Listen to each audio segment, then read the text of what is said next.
I'm gonna make a Neapolitan cake, but not just any Neapolitan cake, easy Neapolitan cake. And it's easy because it starts with a white cake mix. And I'm just gonna make this according to package instructions. So 3 egg whites, 1/3 cup of oil, and a cup of water. So now I'm gonna use a hand mixer to totally blend this together. Okay. I like to see how far I can pull the beaters out while they're still mixing to try to get as much batter off as possible. Okay, so now I am going to divide the white cake batter into 3 bowls. And I think you can probably guess why. Now, of course, you can make your favorite white batter from scratch if you want to, but how quick was that? It just went lickety-split. So I'm gonna leave 1 plain.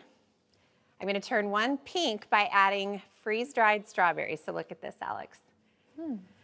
Basically, you just buy these little freeze-dried strawberries in the snack aisle and then put them into a food processor and just grind them into a powder. And it makes it the most intensely strawberry flavored cake batter. Okay, so for the chocolate, I'm just gonna do a heaping tablespoon of cocoa. And what I like about that is the cocoa is unsweetened, so it makes the cake pretty intensely chocolate. It's not overly sweet.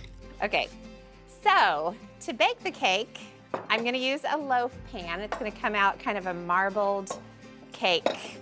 I'll start with the chocolate, and I'm just gonna drop in a scoop. And honestly, there's nothing scientific about this, so.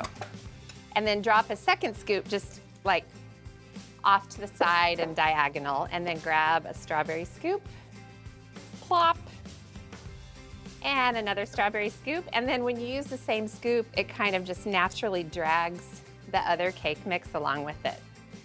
And then the white cake, plop, and another one, plop. And then you see where I'm going with this?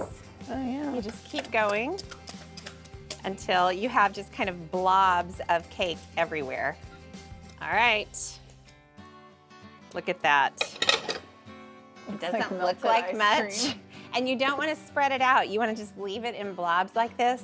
It's gonna poof up quite a bit, and then we'll see what's inside. So I'm gonna bake this at 350 degrees for 45 minutes, then I'll take it out and let it cool. See you back here then. Okay, so the cake is out of the oven, and it's hard to imagine what's inside, but I cannot wait to cut into this. And I have a true confession to make. I forgot I was gonna put a little drop of red food coloring in the strawberry version, but I forgot, but that's okay. But I just like to be upfront and honest with you guys about all of my foibles. So I'm gonna make a beautiful glaze to go over the cake, and it's basically just a ganache.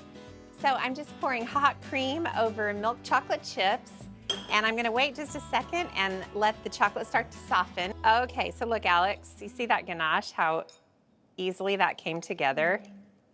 And it's milk chocolate, but it still looks so beautiful and rich. Okay, this is where the fun begins. So get a pretty platter, preferably one that has a little bit of a rim to it. And I'll get the cake on there. And then, you ready? Mm-hmm. Here goes the glaze. And you can really douse it, or you can try to sort of be artsy about it. Oh, yum. Oh my word. Okay, so you take it to the table and serve it like this, but you ready to see it? Yes, I want to see the inside. I wonder how impressive, what if it's not impressive at all? What will we do? I'm gonna eat it anyways. That's right, it'll still be delicious, okay? Oh, well, you can see where it might have helped to put a little bit of the red food coloring, but it's gonna taste really intensely strawberry, I know that. Yeah, do you wanna try a bite? Yes. Here. I can make that happen for you. Let's see if we taste the pink, even if we can't see it.